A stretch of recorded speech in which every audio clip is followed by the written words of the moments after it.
Oke, Mas, atau apa nih yang bisa kita diskusikan hari ini?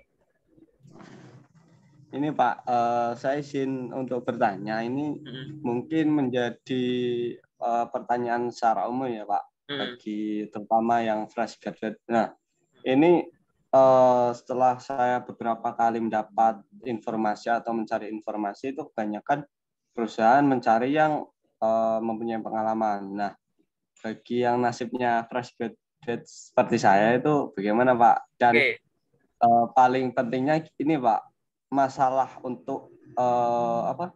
Untuk menyusun kalimat entah itu waktu menulis lamaran melalui email Pak. Itu kan menjadi kayak pembuka kan Pak untuk diterima atau dibalas nantinya oleh suatu perusahaan. oke. Mungkin itu dulu Pak. Oke, dua hal ya. Yang pertama adalah kekhawatiran sebagai seorang lulusan baru karena mungkin sejauh ini lebih sering melihat bahwa kok kayaknya loker isinya cari yang pengalaman. Itu nomor satu, gitu Ya, ya. Terus yang nomor dua adalah ya, gimana caranya kita ya membuat surat lamaran atau melamar pekerjaan melalui email gitu yang itu akan menarik gitu dari awalannya ya, dari isi suratnya, mungkin dari tubuh emailnya, atau mungkin dari CV-nya juga, karena itu merupakan suatu pembukaan ya gitu ya, sebelum nanti kita diberikan kesempatan ke tahap selanjutnya. Oke, pertanyaannya ini menarik ya karena nyambung gitu, jadi saya jelaskan satu-satu. Jadi kayak gini Mas, simpelnya tuh kayak gini, ini saya main logika. Kalau mau nyari buah di pasar buah, nyari ikan di pasar ikan gitu. Mas nyari buah di Indomart, Alfamart ada nggak? Yang ada buah tuh Indomart apa Alfamart ya? Aku lupa. Kan ada di etalasenya, ada itu buah, tapi terbatas ya, jumlahnya. Yang ya artinya terbatas. apa? Yang artinya seolah-olah tuh wah kayaknya nggak lengkap nih tempat ini, bukan itu. Maksud saya adalah kalau Mas nyari sesuatu tidak pada tempatnya gitu ya, ya jumlahnya terbatas. Nah, yang saya maksud di sini adalah seperti ini. Zaman sekarang itu nyari pekerjaan itu mudah. Ya, karena banyak sekali platform-platform online tanpa perlu kita berpindah-pindah. Nah, masalahnya Ya, masing-masing platform itu ada kelebihan dan kekurangan. Saya hubungkan dengan yang Mas tanyakan adalah ada platform yang sangat menguntungkan bagi orang yang punya banyak pengalaman. Kayak gitu. Ada platform yang dia cuma ramah sama orang yang maaf kayak lulusan sarjana doang gitu. Jadi kayak lulusan SMA ke bawah gitu ya. Di platform itu tuh susah nyari lokernya gitu. Atau sebaliknya, ada loker yang kayak nyari yang lulusan pendidikannya maaf SMA ke bawah gitu gampang gitu. Tapi kalau nyari loker kuliahan di situ malah nggak ada gitu, dan lain-lain. Tapi ada juga yang lengkap di dua-duanya gitu, dan lain-lain gitu ya. Sehingga gitu ya, kita harus tahu bahwa kalau bisa ya kita menggunakan itu semua gitu ya. Kita pastikan dulu tadi yang kita cari apakah benar ada di platform itu. Caranya gimana tadi dengan teori cari buah di pasar buah, cari ikan di pasar ikan gitu ya, gitu. Biar pilihannya banyak gitu. Nah, hal paling ya, simpel yang ingin saya jawab dari Mas adalah zaman sekarang tuh susah ya. Soalnya orang tuh nyari lowongan kerja tuh pasti nyari yang berpengalaman. Jawaban saya enggak gitu. Kata siapa gitu. Jadi simpelnya adalah mungkin sejauh ini gitu ya, Mas mencari pekerjaan melalui tempat-tempat yang sebenarnya lebih banyak nge-share loker yang seperti itu, berpengalaman gitu. Atau mungkin sebenarnya di platform itu baik yang berpengalaman maupun yang fresh grade gitu ya, itu sama-sama banyaknya. Cuma Mas belum tahu aja cara explore-nya, cara makainya. Ibarat Mas masuk ke pasar tradisional, baru jalan di depan-depan gitu udah ngomong kayak wah pasarnya nggak lengkap gitu. Ya kan? Padahal Mas hanya perlu jalan lebih jauh gitu ya. Mas hanya perlu jalan lebih jauh ke dalam. Oh iya ternyata buah tuh di sebelah sini, daging di sebelah sini gitu. Jadi kurang eksplornya. Jadi kemungkinan dua gitu ya. Mas menggunakan ya, platform yang kurang tepat gitu, atau caranya masih kurang tepat gitu. Saya nggak harus platform sih, sebenarnya cuma nyarinya. Atau yang kedua, sudah tepat tapi kurang eksplor, kurang dalam gitu. Karena memang kalau untuk lowongan pekerjaan yang sifatnya itu sudah berpengalaman, nyari lokernya tuh nggak perlu sampai susah payah udah muncul-muncul. Itu nature-nya banyak. Nature itu apa sih? Secara alamiah gitu ya, secara alamiah di di platform-platform pencari kerja itu seperti itu. Bahkan nggak usah platform pencari kerja, di website resminya juga seperti itu. Lebih banyak yang seperti itu kan, yang berpengalaman itu. Sehingga kita harus tadi cari-cari juga platform-platformnya atau cara-caranya. Yang kedua adalah kita explore, benar-benar kita dalemin gitu. Gimana caranya? Contoh simple seperti ini. Coba evaluasi dulu terkait dengan pekerjaan yang diinginkan. Misal, saya tuh lulusan baru jurusan ini, ya kan? Pengalaman saya ini. Oke, itu Mas udah paham. Selanjutnya Mas tentukan, saya nyari kerja yang kayak gimana ya? Apakah saya hanya akan melamar yang sesuai jurusan, sesuai bidang, atau saya juga ngelamar yang di bidang lain, gitu kan? Oh, ternyata saya sejurusan nggak masalah, beda jurusan juga nggak masalah. Oke.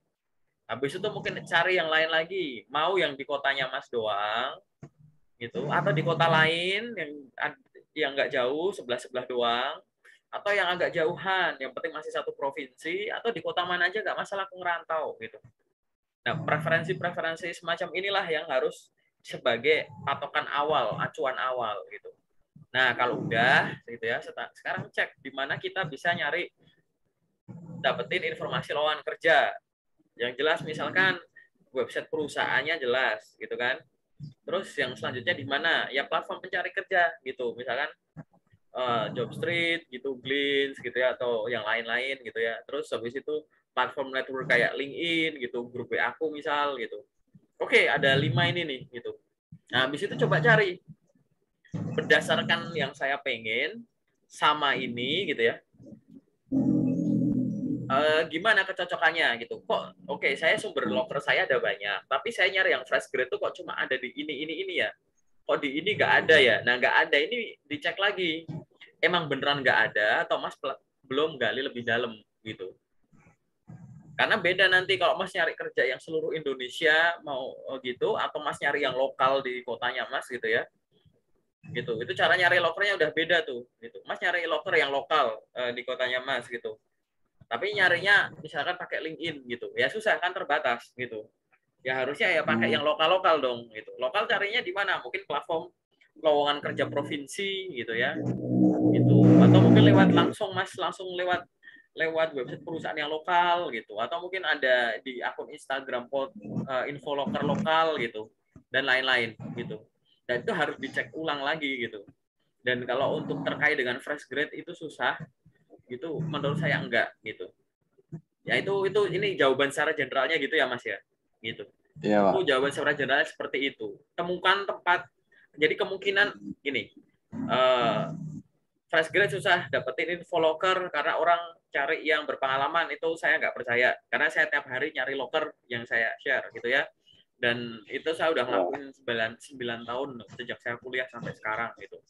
Nah, terus habis itu yang kedua adalah pada saat kita kesusahan mencari informasi lowongan kerja yang sesuai dengan kita, khususnya loker-loker yang untuk fresh grade gitu, kemungkinannya dua. Platform yang kita pakai itu salah atau nggak tepat gitu ya, tidak sesuai dengan preferensi kita, makanya tadi preferensinya disesuaikan dulu. Atau yang kedua udah tepat tapi kita kurang explore, kurang dalemin.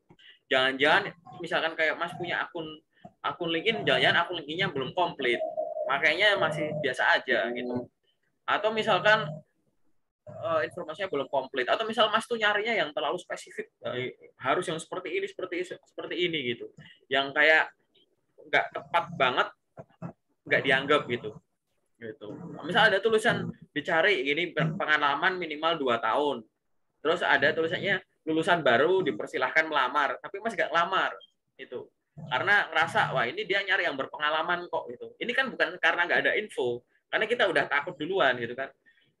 Pengalaman minimal. Nah, hal-hal yang semacam ini jangan sampai ada gitu. Dan saya yakin itu banyak sekali gitu. Paling nanti yang ya nanti Mas kalau tahu setahun ada pola gitu ya, pola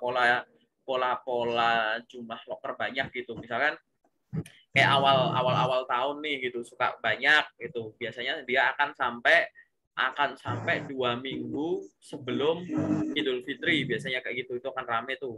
Ntar habis itu akan rame lagi setelah Lebaran gitu. Biasanya setelah Lebaran itu ramenya mulai 1 minggu setelah Idul Fitri itu mulai rame banget. Tapi di tengahnya itu ya tetap ada, tapi nggak rame. Saya cuma ngomongin pik-piknya ya gitu.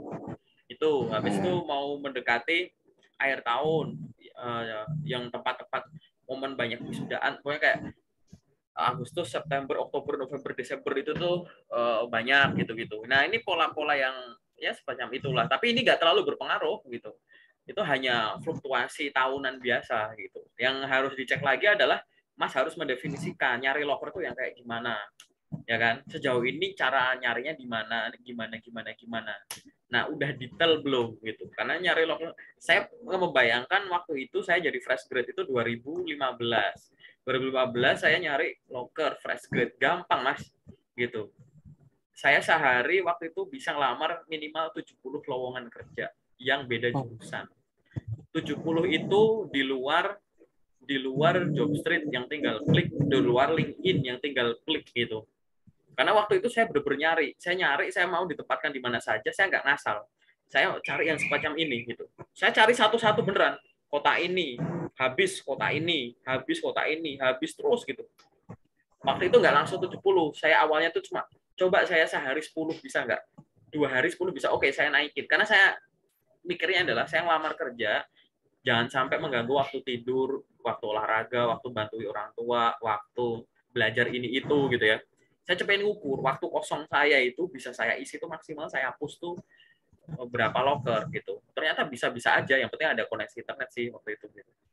Ya, gitu. Jadi langsung kirim ya, apakah bagus ya alhamdulillah gitu.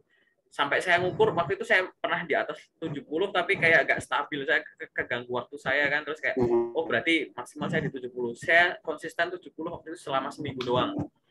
70 selama seminggu, habis itu saya ada mikir janji nazar lah sama diri sendiri bahwa pokoknya yang nerima saya akan saya seriusin gitu. Akhirnya saya terima, lolos gitu ya, lolos training 3 minggu seingat saya waktu itu, 1 bulan tapi waktu itu kayak baru 3 minggu apa ya. Nah di tengah training itu panggilan susulan itu ada 51 gitu. Jadi CV saya itu lolos ke 52. Ada yang panggilan psikotes, ada yang langsung panggilan interview gitu. Itu ada yang lewat telepon, ada lewat email gitu. Apakah saya pintar? Ya enggak juga gitu. Saya waktu itu cuma nyari infonya aja Mas gitu. Dan saya statusnya fresh grade.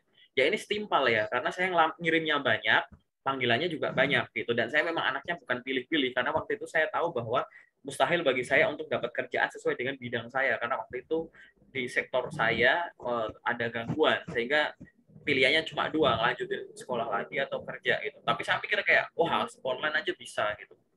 Nah, itu 2015 case-nya ya. 2015 case-nya. Banyak platform yang belum segede sekarang gitu. LinkedIn belum gede gitu, Jobstreet belum gede, Glints belum kelihatan gitu. Dan yang lain-lain, jobs portal yang lain itu belum segede-gede kayak sekarang gitu. Apalagi sekarang udah banyak semacam ini, itu lebih banyak, lebih gampang gitu. Kalau nggak usah mengkhawatirkan fresh grade yang lain. Fresh grade itu akan muncul dan ya sudah, kalau dia dapat kerja udah bukan fresh grade lagi kan, nggak masalah. Yang penting itu kitanya selama zaman itu maju gitu ya, perusahaan nggak bangkrut gitu ya, nggak lagi ada bencana alam, kejadian luar biasa ya, bencana alam, krisis gitu-gitu ya, loker itu pasti banyak gitu. Efek COVID juga udah mulai berkurang. Zaman dulu nggak ada tuh yang namanya job desk, namanya kerjaan yang namanya influencer gitu ya, gitu. Terus nggak ada ya kerjaan yang mungkin ya hubungannya kayak digital marketer gitu. Banyak pekerjaan yang sekarang tuh ada gitu ya, gitu. Yang dulu-dulu tuh nggak ada. Padahal dulu itu belum dulu banget loh, kayak cuma 5 tahun yang lalu gitu, 6 tahun yang lalu gitu. Yang artinya sebenarnya banyak gitu. Sehingga begitu kita lulus, sambil kita melamar, kita mengembangkan diri juga gitu. Tapi yang penting semua akan berawal dari mendefinisikan pekerjaan yang kita ingin. Habis itu kita coba menilai dari sumber daya apa yang bisa saya maksimalkan. Saya punya waktu, saya punya laptop, saya punya internet, ya kan? Saya pengen kerjaan yang seperti ini, dijadwalin aja gitu.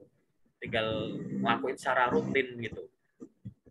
Bukan ngasal, kan rutin. Ini kan bersistem. Walaupun kayak sehari nanti akhirnya jadi ngirimnya banyak ya nggak masalah. Hanya untuk ukur itu aja.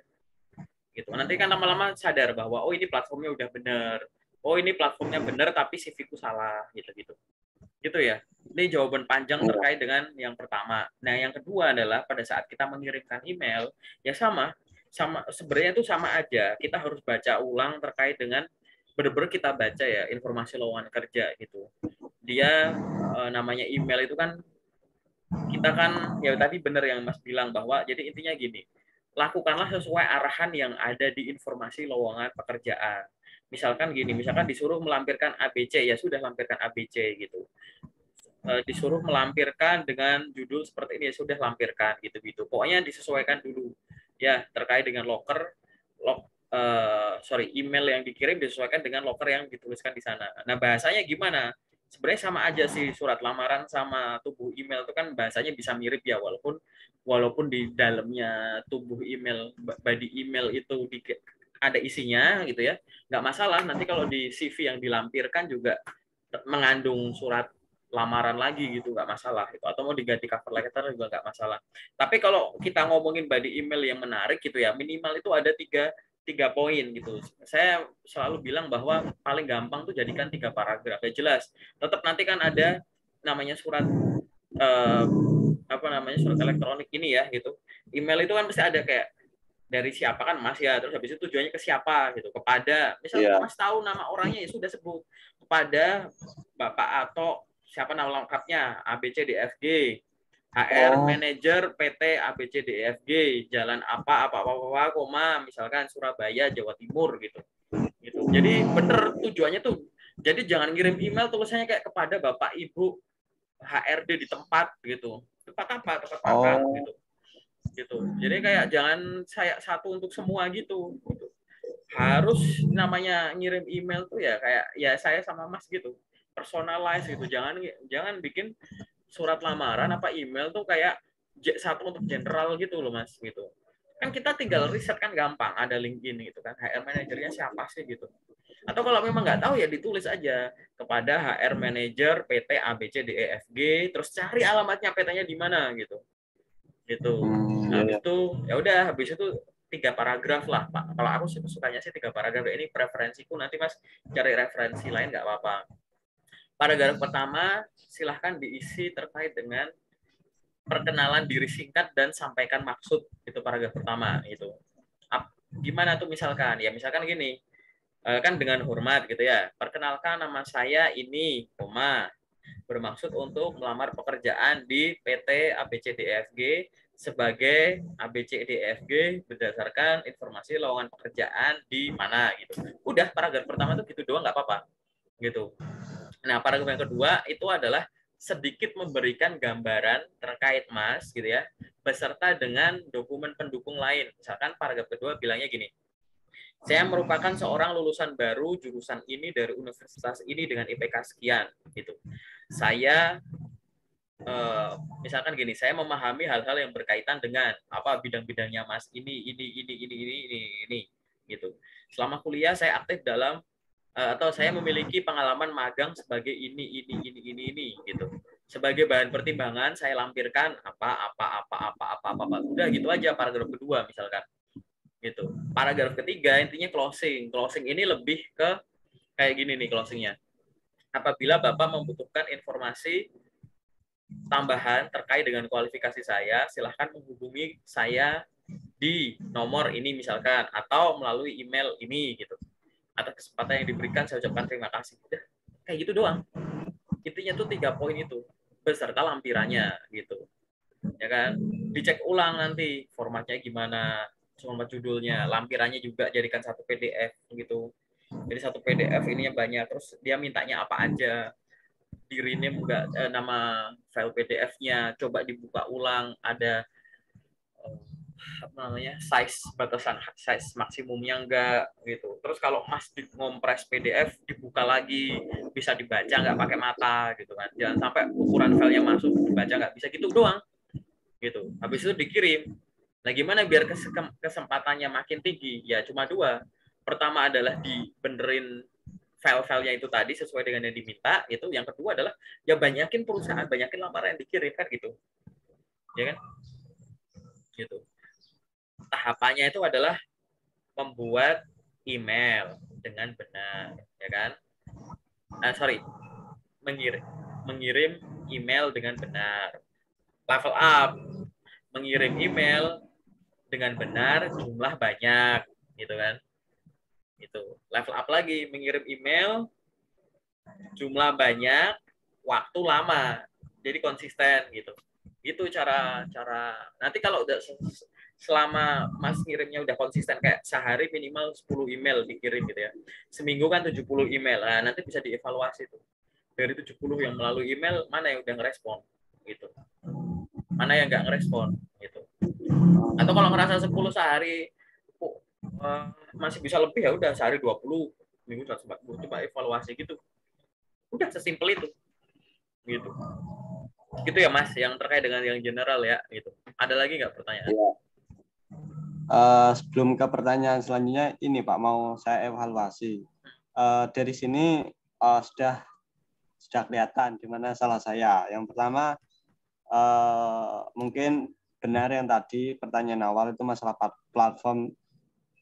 Sampai sekarang saya itu mencari lowongan kerja bukan masalah tempat. Kalau masalah tempat, oke, saya bisa merantau ataupun di kota sendiri. Kalau masalah ini saya lebih memikir ke bidang saya, Pak. Saya kayak batasi. Saya pengennya ini saja. Semisal nyeleweng tuh kayak kurang percaya diri itu. Bisa nggak nanti? Bisa nggak yang soalnya ya gimana ya Pak, namanya kuliah kan pasti jurusannya ya itu tok kan, nggak bisa nyabang ini A B C D E nggak bisa kan. Jadi kayak kurang pede semisal harus lintas kayak menyeleweng gitu Pak. Tuh. Terus yang kedua ini Pak, yang masalah kalimat email, mungkin dari sini sudah kelihatan di mana letak kesalahan saya. Yang pertama itu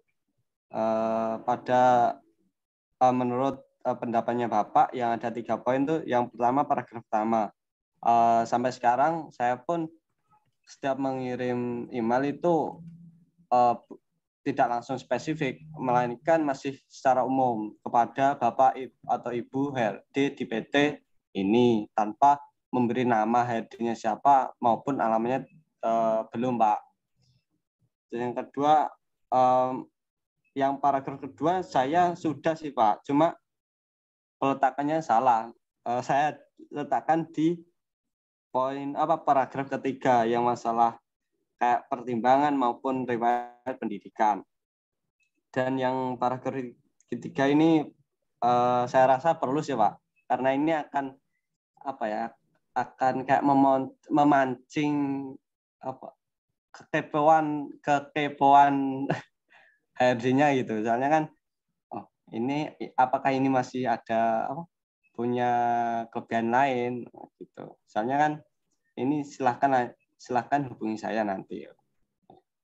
Itu sih Pak koreksian di pertanyaan pertama itu Pak. Lanjut ke pertanyaan selanjutnya ya Pak. Oke, silahkan. Apa tuh? Ini Pak masih berkaitan dengan pengiriman email. Waktu yang efisien Pak. Soalnya pengalaman kemarin ya Pak, saya pernah itu mengirim email itu di luar jam kerja. Saya pribadi itu sadar ini di luar kerja. Hal itu saya lakukan karena sebelumnya itu ya Pak, ada suatu perusahaan itu saya mendapat info dari Adalah ya. dari Instagram, ada yang dari LinkedIn itu saya dapatnya itu mepet dengan waktu maghrib Pak. Intinya ya jam 5 sore ke atas lah. Nah, saya sadar ini sudah bukan jam kantor atau jam perusahaan. Saya berniat ngirimnya besok. Lah, besoknya Pak, besok paginya saya coba ngirim. Ternyata nggak bisa. Di email itu bertulisan Udah overload. kuota itu udah full, overload gitu. Wah ini gimana? Akhirnya ada lowongan pekerjaan selanjutnya itu saya kirim Pak, maghrib itu jam 6 sore. Duh, diterima enggak ya? Entah, coba aja. Ya itu Pak, masalah efisiensi waktu sih Pak. Oke. Aku jawab ya Mas. Kalimatnya tuh kayak gini. Jelas gak ya suaraku ya? Kok videomu freeze di situ?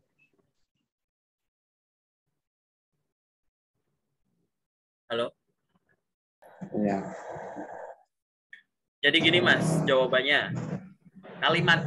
Kalimat lengkapnya tuh kayak begini. Mengirim lamaran itu, surat lamaran itu kapan saja itu baik, tapi di jam kerja lebih baik. Artinya, melamar pekerjaan lewat email kapanpun itu Mas diperbolehkan daripada membuang waktu besok gitu. Oke, melamar kerja kapanpun itu tetap baik gitu. Tapi di jam Mohon kerja maaf Pak, lebih sepertinya di Bapak baik. mute, nggak kedengeran. Cek. Kedengeran Oh nggak? iya Pak, sudah Pak. Sudah. Oke, aku ulang lagi ya. Jadi Ya, Pak. melamar pekerjaan kapanpun itu baik, tapi di jam kerja itu lebih baik. Yang artinya kalau lagi di jam kerja, Mas itu ngirim yang banyak aja gitu. Tapi bukan berarti di luar jam kerja itu nggak boleh. Kalau di luar jam kerja itu nggak boleh, gimana? Itu kok banyak orang yang statusnya masih kerja, dia bisa ngirim lamaran cuma waktu pulang kerja atau weekend doang gitu. Tapi ya tetap bisa tuh pindah-pindah kerja gitu, ya kan? Gitu. Gimana yang seperti itu? Saya pribadi 3 pekerjaan saya ngirimnya itu tengah malam, gitu. Lolos aja tuh kayak begitu, gitu. Sehingga pada saat ada yang bilang bagusnya memang di jam kerja ya itu lebih baik gitu. Tapi kalau memang Mas dapat pekerjaan, ada informasi lowongan kerja gitu ya, set ada ya sudah kirim aja nggak apa-apa gitu. Nggak usah ada kekhawatiran gitu. Kalau memang nanti di jam kerja dibuka ya nggak masalah gitu. Memang benar ada yang bilang takutnya nanti ketumpuk bla bla bla bla bla. Lah kalau Anda takutnya ketumpuk tuh tadi Mas sudah jawab. Nah kalau nggak ditunda terus nanti Mas ternyata nggak dapat slot gimana? Gitu kan? Yes. Iya, itu kan Ya. si penerima sudah kotak masuknya udah penuh gitu. Ya kan? Udah nggak bisa menerima email lagi ya gimana coba kayak gitu. Gitu. Makanya tadi kalimatnya adalah melamar pekerjaan kapanpun itu baik, tapi di jam kerja itu lebih baik. Yang artinya misalkan pagi sampai sore tuh Mas ngirim tuh ya dominan lah. Misalkan sehari ini aku ngomong angka asal ya, katakanlah 30 gitu ya. Nah, pagi sampai sore itu bisa 20 gitu loh, Mas. Tapi nanti di luar jam kerja ya 10 gitu. Misal ini aku permisal pakai angka ya gitu. Itu sehingga itu akan mengoptimalkan waktunya, Mas gitu. Biar yang besok, waktu yang besok ya buat mikirin yang besok gitu. Gitu daripada tadi Mas sendiri loh yang ngalamin kendalanya ya gitu kan. Iya Dilempar Pak. ke besok malah udah nggak bisa nerima lagi. Nah, gimana kayak gitu. Gitu. Jadi kalimatnya tuh harus seperti itu. Ini pun yang aku sendiri buktikan gitu. Karena waktu itu aku mengandalkan cepet-cepetan gitu. Jadi aku mikir kayak wah kalau apalagi aku melamar kerja yang beda bidang ya lintas jurusan gitu kan. Nah, gitu. Kalau mungkin dari pengalaman mungkin aku agak kalah, tapi aku mikir kayak wah aku segera dapat info loker kok tak langsung kirim gitu. Jadi aku mengandalkan fast respon gitu. Dan itu ternyata berguna nggak? Ya berguna. Ya nanti diuji dulu Mas itu. Jadi buat aku nggak masalah kapan toh juga email, bukan nelpon orangnya Mas. Kalau nelpon orangnya tengah malam, sore gitu ya terganggu. Tapi kalau email kan enggak, gitu kan. Kalau Anda lagi free, lagi kerja ya baru dibuka. Kalau enggak ya enggak apa-apa kan. Yang penting udah masuk aja dulu gitu. Iya Pak. Gitu kan. Itu Mas gitu. Oke. Ada lagi nggak? Sebenarnya ada banyak sih Pak, tapi melihat waktunya kok udah mepet maghrib. Ini Pak, untuk pertanyaan yang sekiranya saya bisa pelajari sendiri, saya akan Nanti tonton di YouTube melihat aja. melihat YouTube-nya Bapak. Nah, ini pertanyaan terakhir Pak dari saya. Apa tuh? Ini saya masih kurang begitu paham sih Pak, mengenai perbedaan CV dengan portofolio. Maksudnya itu isinya apa aja Pak? Soalnya ini emang ada beberapa perusahaan harus melampirkan CV dan portofolio. Nah, sedangkan yang saya baca-baca di Google itu kok hampir sama. Terus apa bedanya gitu? Oke, jadi gini Mas. CV itu ya tadi ya. CV adalah kumpulan riwayat profesional yang udah Mas alami gitu ya. Ya riwayat pendidikan, riwayat kerja, riwayat training sertifikasi gitu ya. Terus skill yang dimiliki gitu. gitu. Jadi lebih lebih ke pengalaman profesional pribadi yang dalam tanda kutip ingin kita jual gitu ya. Itu CV itu intinya seperti itu. Nah, portofolio itu adalah ya bukti atau kumpulan karya gitu. Kumpulan karya pada saat Mas itu ada di dalam tanda kutip tahap profesional yang di CV gitu. Contoh misalkan gini, Mas punya pengalaman kerja misalkan sebagai graphic designer gitu kan, gitu. Atau mungkin ya kayak gitu di PT ABCD gitu kan. Job desk-nya seperti ini, membuat ini bla bla bla, itu tertulis di CV. Contoh desainnya ditaruh di portofolio gitu loh. Jadi portofolio itu kumpulan karyanya Mas. Mas di sini pernah jadi graphic designer, nah kumpulan-kumpulan desainnya taruh di sini. Gitu. Mas misalkan pernah apa? Jadi konten kreator misalkan. Konten kreatornya di mana? Di TikTok ya. Mungkin ada screenshotan video TikToknya Mas, terus habis itu dikasih URL TikToknya itu atau apa gitu. Atau jadi kumpulan karyanya. Jadi mau karya apapun gitu ya. Misalkan Mas pernah di sini pernah jadi seller gitu ya, penjual produk apa di marketplace gitu ya. Mas punya usaha sendiri gitu kan. Terus ada job desk-nya kayak gimana kan gitu. Itu di CV. Tapi contoh produknya mungkin Mas bisa taruh di portofolio. Jadi bukti karyanya itu loh Mas. Gitu. Jadi portofolio itu lebih ke bukti kumpulan karyanya. Nah, sebenarnya portofolio itu boleh karya sendiri, boleh karya kelompok, boleh karya perusahaan gitu atau organisasi. Tapi karena Mas buat ngelamar kerja yang dibanyakin ya karya kumpulan karyanya sendiri. Tapi misalkan gini, contoh gini, head to head-nya tuh gini. Kalau di CV kan ada pengalaman kerja, ya kan? Nah, contoh dokumentasi pada saat Mas, misalkan gini, Mas pengalaman kerjanya tuh pernah jadi apa ya, paling gampang tuh kayak tadi ya graphic designer, ada contoh grafiknya, contoh karya gambarnya gitu ya. Atau Mas di sini pernah jadi customer service gitu misalkan di bank atau teller di bank. Nah, ini ada contoh foto-fotonya tuh. Misalkan Mas waktu masih kerja di bank itu sedang melayani apa, sedang contoh presentasi gitu-gitu. Gitu. Atau apa nanti Mas pernah ikut organisasi apa gitu ya di CV. Kan dicantumin tuh organisasi ini. Misalkan jadi ketua BEM periode ini sampai sini. Nah, di portofolio ya tunjukkan foto-fotonya Mas, dokumentasi Mas waktu ada kegiatan BEM itu. Misal Mas lagi pidato, Mas lagi orasi, Mas lagi demo mungkin gitu. Atau Mas lagi ada diskusi apa gitu, atau kegiatan CSR apa gitu. Jadi portofolio itu kumpulan karya gitu. Walaupun di bagian depannya dalam tanda kutip itu ada ya ringkasan terkait informasi pribadi ya gitu. Tapi intinya lebih ke kumpulan karyanya. Dalam arti adalah pada saat saya bekerja di sini, ini loh karya saya dan dokumentasinya gitu. Pada saat saya ikut organisasi di sini, ini loh dokumentasinya gitu. Pada saat saya melakukan ini loh dokumentasinya dan karyanya gitu. Jadi kumpulan karya dan dokumentasi kegiatan tuh ada di sini di portofolio. Kan di CV Mas nggak bisa ngelampirin gambar-gambar kan? Lebih ke teks gitu. Gitu. Itulah perbedaannya. Berarti ini ya Pak. Beda jelas itu.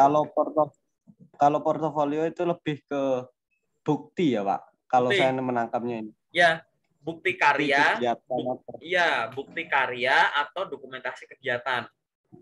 Itu kumpulannya. Semisal ini Pak, semisal dalam entah itu dalam 1 atau 2 lembar portofolio itu diperbanyak gambar itu. Portofolio itu Mas boleh lebih dari itu. Mau 10 halaman, 15 halaman nggak apa-apa. Gitu. Contoh apa deh paling simpel? Misalkan nih aku ambil contoh aja ya, contoh asal simpel gitu. Misalkan Mas pernah ikut apa? Pernah di apa gitu, organisasi apa misalkan gitu ya. Ya udah dimasukin aja gitu. Dokumentasinya waktu Mas ada kegiatan organisasi itu gitu. Atau ada usaha sendiri ya, contoh buka warung makan gitu kan, di CV kan ada tuh gitu. Nah ya udah dokumentasinya di situ ada contoh foto warung makannya waktu ada orang-orang lagi makan gitu, waktu Mas lagi bareng sama karyawannya misalkan dokumentasiin gitu. Mas di sini pernah magang gitu kan, magang di perusahaan apa ya, portofolio ya udah tunjukin saya pernah ada magang, ada foto waktu Mas megang alat apa gitu, atau foto sambil sama karyawannya siapa, kayak gitu Iya. gitu ya. Iya, Jadi Pak. jelas Iya, Pak. yang satu itu adalah dokumentasi dari perjalanan profesionalnya Mas, yang satunya adalah bukti ya, bukti karya dan dokumentasi perjalanannya tadi gitu. Siapa? Gitu. Udah beda itu. Itu jadi pertanyaan terakhir ya, yang Iya, general Pak. ya. Itu nanti sisanya kita sambung di sesi lain nggak apa-apa. Kita bikin gini lagi. Sekarang aku mau sedikit Siapa? masuk ke versi yang detail ya. Iya, Pak.